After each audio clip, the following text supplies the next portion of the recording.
Welcome to the Midnight Series, where we slip into our PJs and lean into the uncomfortable, one late night conversation at a time.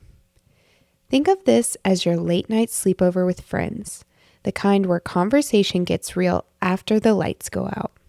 So slip into your PJs, grab your favorite beverage, and let's begin.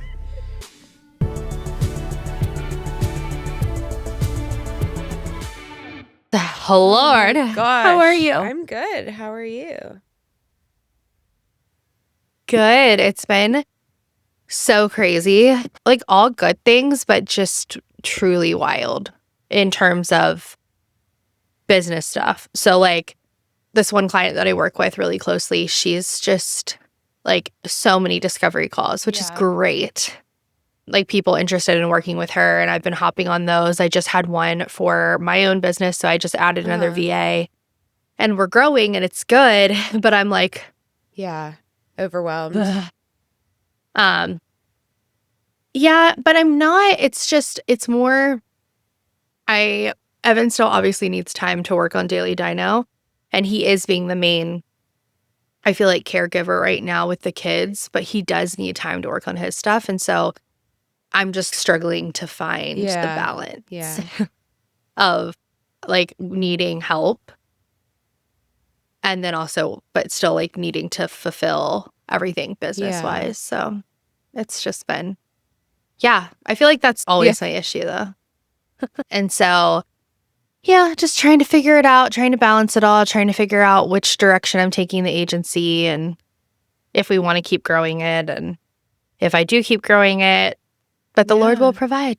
He's providing already. So, I think right now we have my other client, we have like 3 proposals out right now, which is nuts because we went from like essentially nothing to now we're booking through Q1 next year for her agency.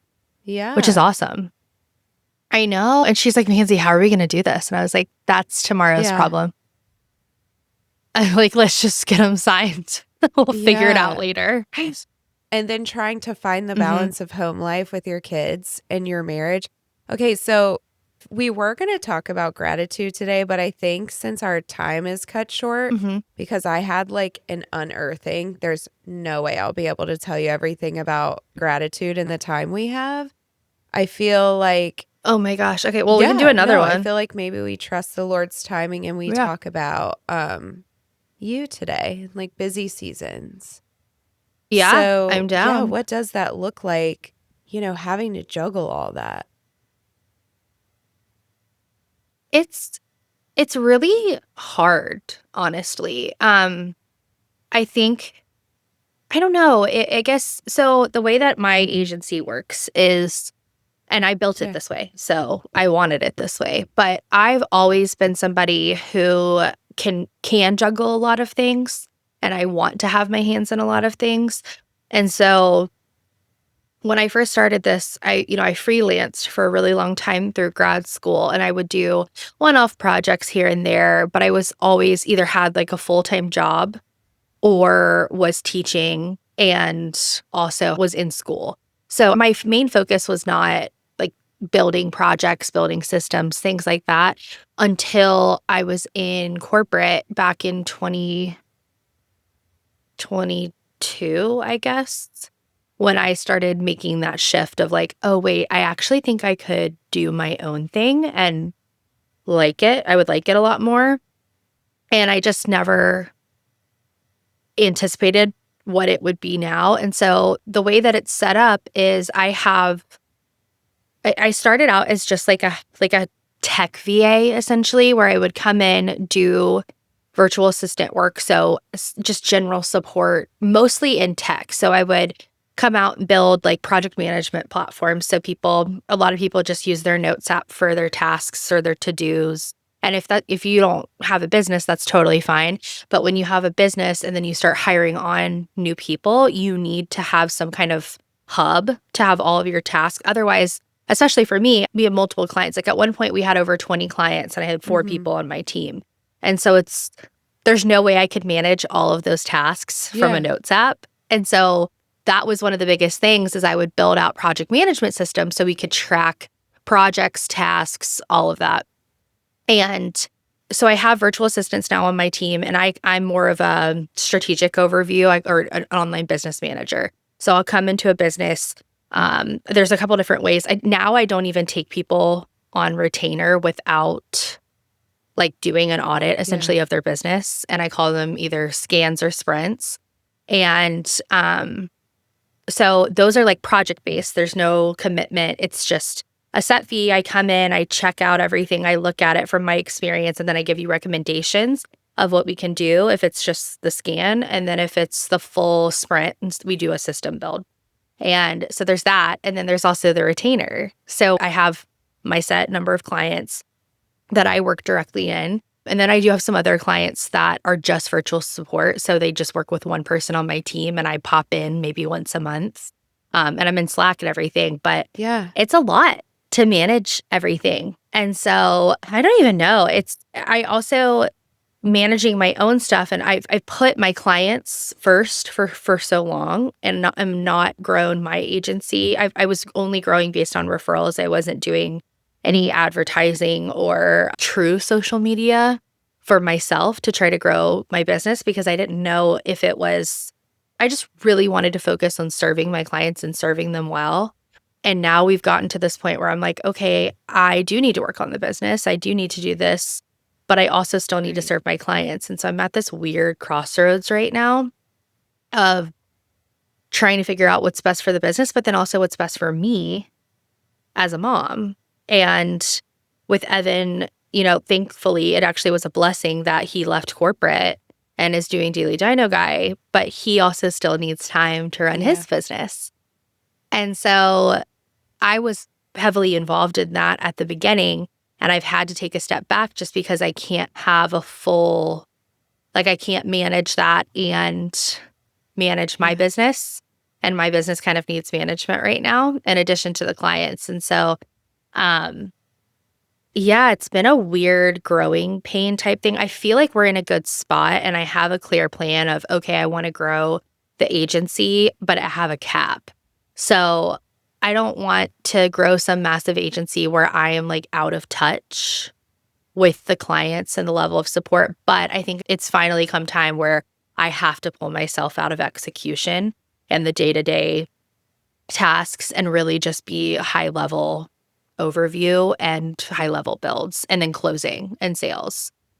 And so that journey has been weird because I have a little bit of imposter syndrome, I think. What does that look like? Just kind of I'm young and maybe I don't actually know what I'm doing.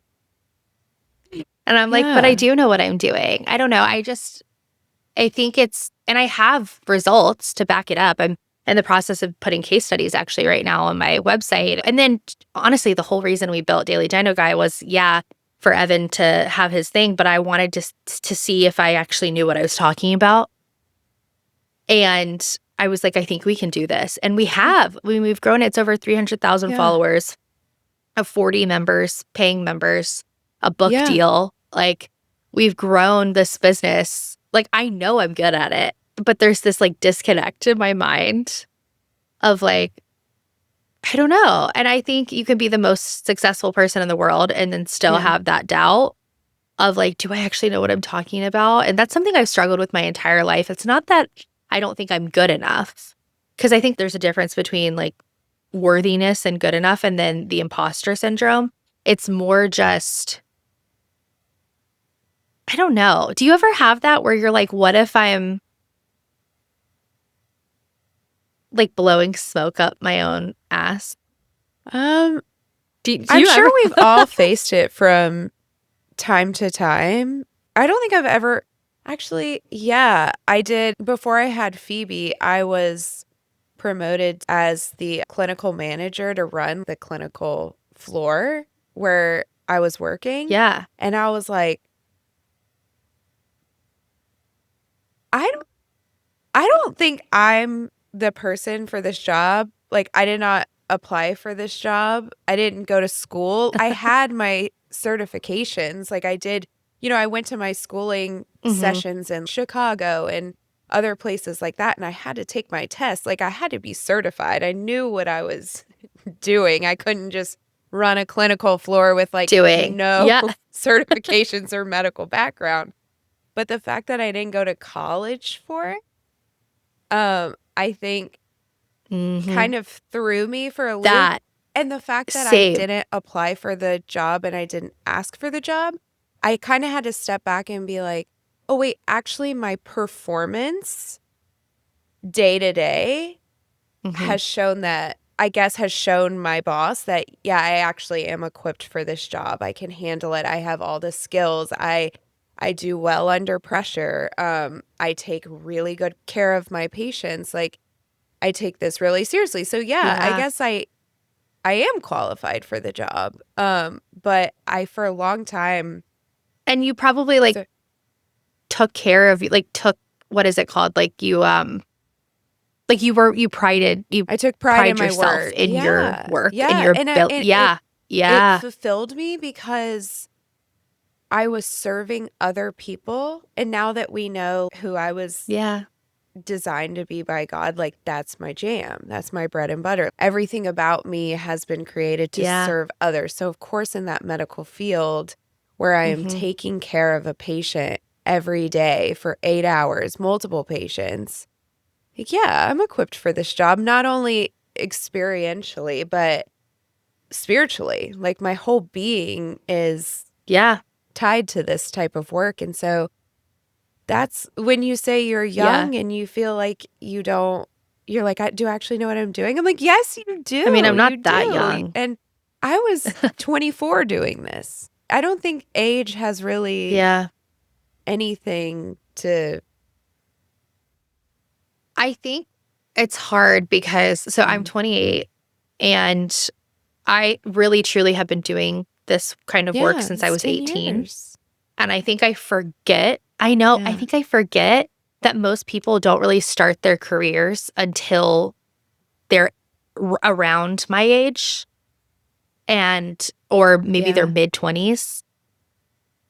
And so that's why I guess everybody that I look up to in the industry is 10 years older than me. But they all started somewhere. And so I know exactly. Well, and that's kind of like, well, agreed. But they're like, when I was 28, I started this business and I think I get caught up on, the age thing because where they were at 28, I feel like I was at 18. No, it absolutely does that make sense?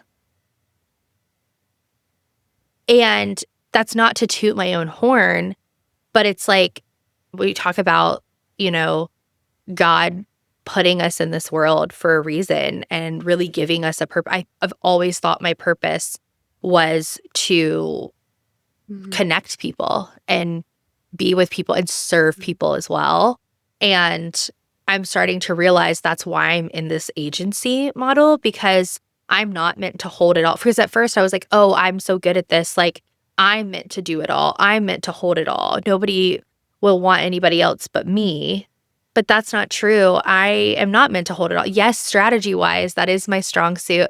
I love brainstorming. I love helping business owners scale. But that doesn't mean that I need to be the one in there doing everything.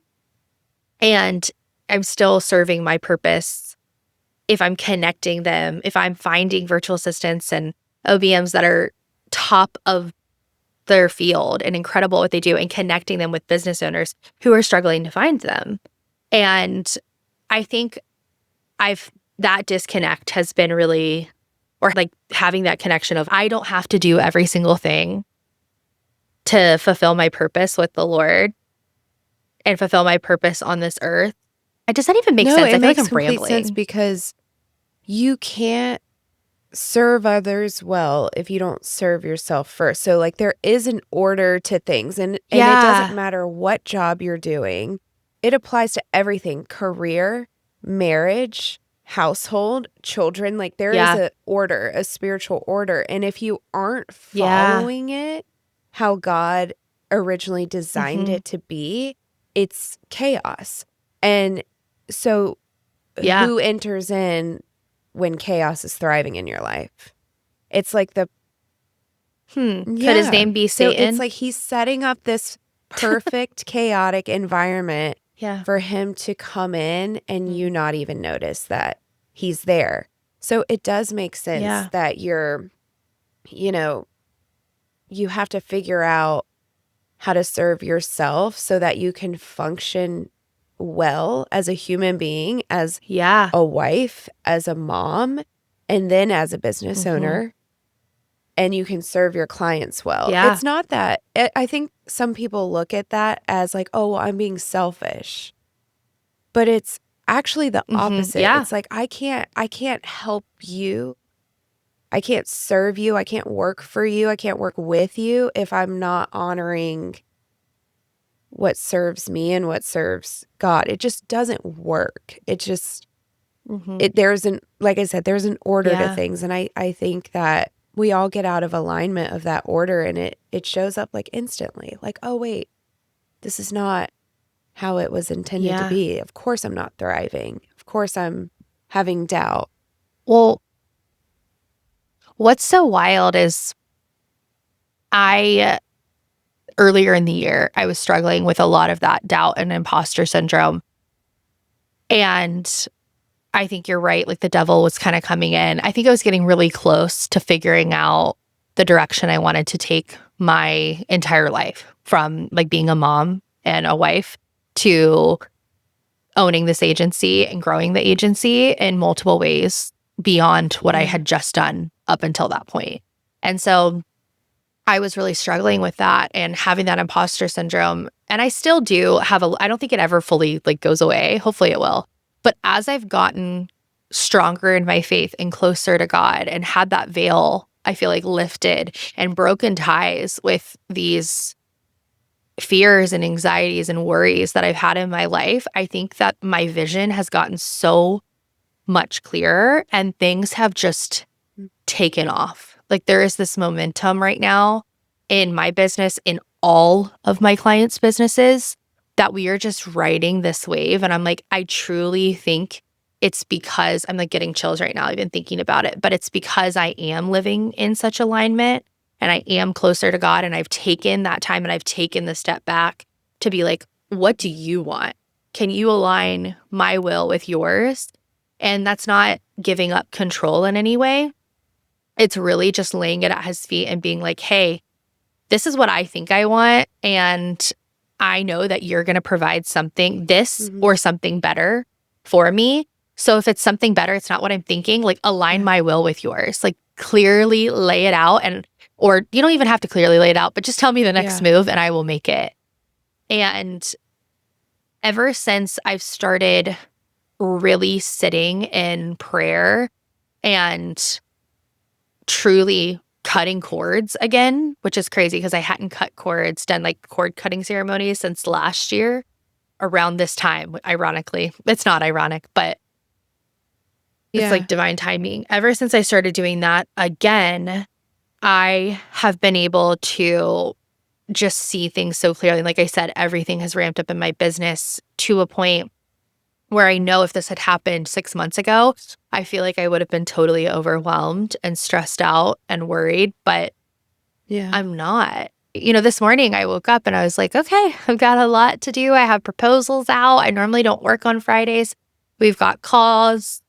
I have the kids today. What are we doing? And I was like, you know what, Lord, just come in and show me what I need to do. And I sit in prayer and I can actually hear him now. I think it was that spiritual block that was that last step. And so we actually talked about, for those listening, I realized last week that I had, well, actually, Rebecca realized it for me when we were talking. And it was like I had my last true block. I mean, maybe not my last ever, but my biggest block was a fear of spiritual warfare because I have been so traumatized. I've had so much spiritual trauma in the past, and it had such a hold over me. And I felt when she said it, it just kind of clicked. I was like, of course this is it. And of course I would have trauma. You said it in such a beautiful, like gentle way where you weren't like well, you got to get rid of your spiritual trauma. Yeah. And, but yeah, you did it in such a way. It just made sense. And so I actually sat down and I do cord cutting ceremonies where I literally will visualize an item, visualize something, a person, whatever, having a cord. So you can Google it if you're interested in it. But it's just, I do it through prayer and visualization. And I actually don't think I told you this. So when I did it on, I guess, Friday last week, I was so nervous. I put it off all day. Like, I was like, I'm so scared of what I'm going to see. Like, I know it's going to, because basically I'm like, hey, like, I want to cut this off. And I was scared that the devil was going to be like, okay, you going to try to cut me Ramp off? it up. I'm going to scare the crap out of you. Yeah. And I was just so nervous. I put it off all day. And Evan fell asleep on the couch because I wanted to pray with him, but he fell asleep. And I was like, of course he Stay did. awake. Like, he could not. He literally could not. And no, you're so right. And I was like, okay, I think that the Lord wants, and it was literally like 7:30. So that time change, man, it's getting us all. But I know. And so I was like, okay, Lord, I don't need Evan with me for it. It's okay. Let me just, I mean, he's there. So he's there if I need him. So I'm like, sit back on the couch and I'm like, okay, I'm doing this. I'm visualizing. Well, first I prayed and I was like, Lord, just cover me in your blood and your protection. And I know that you're going to take care of me. I trust you fully. I'm scared, but I trust you. And I lay back and I like drop in to this like deep meditative state. And I visualize this like figure. It's like almost like an idol kind of. And I think it represented spiritual warfare. And normally all of the cords that I see are just literal like cords, like these kind of cords. Like electronic weirdly enough, cords, like thick, but not crazy thick. Electronic cords that are like plugged into me and plugged into the person or the object. And what I will do is literally visualize cutting it falling down, it getting covered in light, and then I have to pull out the cord, like the root from me and throw it in and then like thank the Lord. And so I'll do this whole thing and I saw this. I've never seen a cord like this, but it was so thick. It was like that big. That's and it was though. Like, it's so gross. It was like pulsing with electricity. What's crazy when you mentioned that real quick, do you remember when we were after you stayed at my house the first night and you had that spiritual attack and I told you that I sat in prayer and God told me, he was like, don't make spiritual warfare an idol. Like, don't obsess over it. Don't. Oh, yeah. You know, don't like think about it more than you think about, or I guess give it more attention than you give it me. So that was just crazy when you said that. You're like, it was like an idol. And I was like, oh my gosh, that's how he described it to me. Yeah. He phrased it to you. So continue. So you're at the part, the cord is super thick. It's pulsing with electricity. Yeah. And it was like, the only way I could describe cutting it was like, you know, when they cut the umbilical cord with the baby? It's like actually thick and hard to like, cut through. Yeah. And I was like, okay, but I was expecting to see like the full like underworld. Why do you or something. think that? I don't know. That was what I was so scared of seeing. Like, were spirits, I guess, that a multitude of spirits, I guess. And I cut the cord and then the hole inside me was so big from it. And then I just envisioned like the Lord just kind of like I put all of that light and that energy back in and like filled me back up. And that was it. Like, so that was it. That was the experience. Yeah. Were you expecting this crazy spiritual experience, like bodily and mentally? And yeah, because that's what I had. I don't know why. I guess I've had visions or had really intense dreams about spiritual stuff quite a bit. And I've seen a lot of stuff, and they're normally long, and it's grueling on my body, and I'm exhausted, and I feel kind of crazy when that happens.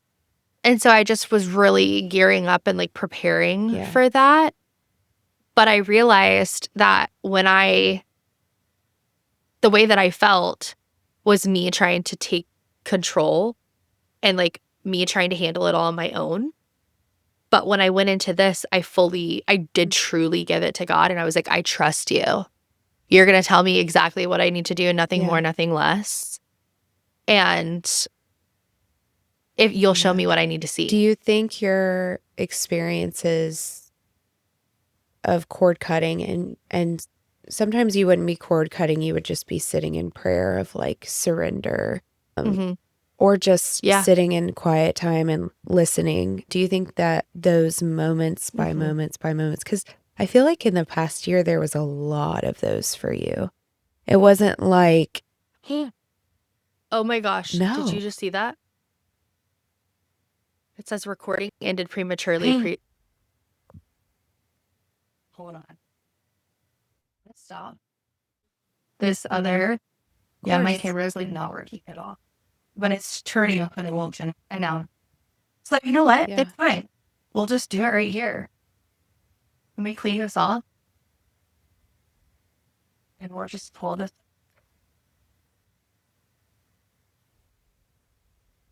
All right. So we had to shift because the cameras weren't working. Yeah. But we were talking about you had been going through a lot of these moment by moment situations in a really intense spiritual warfare, really intense dreams, really intense visions, really intense attacks.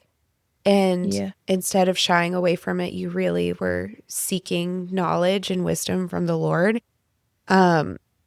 So my question, I was curious if you think those moment by moment experiences really was kind of not just preparing you for the actual cord cutting of spiritual warfare. I'm going to explain it as like labor pains. You know how they'll tell you that you did a lot of the work at home, like you dilated a lot at home, you effaced a lot at home, like your body prepared yourself for the actual labor of the baby. That's what I was picturing when you were talking about it, because you were like, wow, I was expecting it to be so much more gruesome and graphic and almost like physically and spiritually painful, where I feel like over time you have already done that work moment by moment. So then when I got to the end, it was just like having the baby, it's obviously still hard to do, but I did so much of that preparation before that. And two, I really think that I fully had surrendered to the Lord and trusted in him, that it didn't, like I wholeheartedly, no matter what I saw, I knew he was to do that when giving birth. Like at the very end, it's like you've done so much and you kind of just have to let your body do what it's naturally designed to do. And I don't think it's a coincidence that God, I think in the Old Testament more, he kind of describes spirituality or the curse of, the first deception in Eden as labor pains. I don't think it's there's so much parallels to birth. So many parallels to birth. Yes, that's where my brain went mentally when you were describing the cords being attached to you. I'm like, oh my gosh, it's like an umbilical cord. And then you're like, you know how when they're cutting the umbilical cord? Yes. So I'm like, oh my gosh, she's about to have a rebirth. Like spiritually. Oh my gosh, I just got chills. And the rebirth is alignment with God and restoration of the hope to come of the new garden, where you're walking in your purpose, you're walking in your identity. That's why your business is flourishing, because you're in alignment and walking in your purpose with God. And that's the order, the spiritual order. Yeah. And my marriage is better than it's ever been. Yeah. My relationship with my kids is better than it's ever been. But it's been whole past year has been preparing you spiritually for what's to come. And you know you can get through it because you've invited God Oh my into it gosh, and you're so aligning crazy. yourself. It's not just saying like, hey, Yeah. your will be done. I Yeah. surrender. You have control. That is a part of it. But you truly have to participate No. in alignment and allowing him in. Yeah, and we are, and I am, and it's been such a beautiful experience, honestly. And I think that just goes to show that anybody who is walking in a really difficult season right now and is worried and doesn't know how to give something up, not give something up, but like give something to the Lord, it Yeah. might actually be a lot more simple in the end and Yeah. not this huge, big, horrible thing. Because he's actually been preparing you Yeah. for so long. Yeah. Oh my gosh, It what was a meant good to be. episode. And it's short. Yeah. Perfect. And right at 11, I'm going to hop into my other call. But thanks We'll for talk. chatting Yeah, and with thanks me. for everybody for tuning in. I can't believe my can believe it. camera. Oh my gosh. I can't. All right. Not working. And it's not dead because Yeah. it's on. It's just black. All right. Mhm. Love you. Whatever. Bye. All right. Love you. Thanks for being here with us today. If something resonated, maybe a sentence, a silence, or a story, hold on to that. If you felt seen or stirred or simply curious, we hope you'll join us again. Until then, stay open, stay tender, and remember, there's always a seat for you at the table.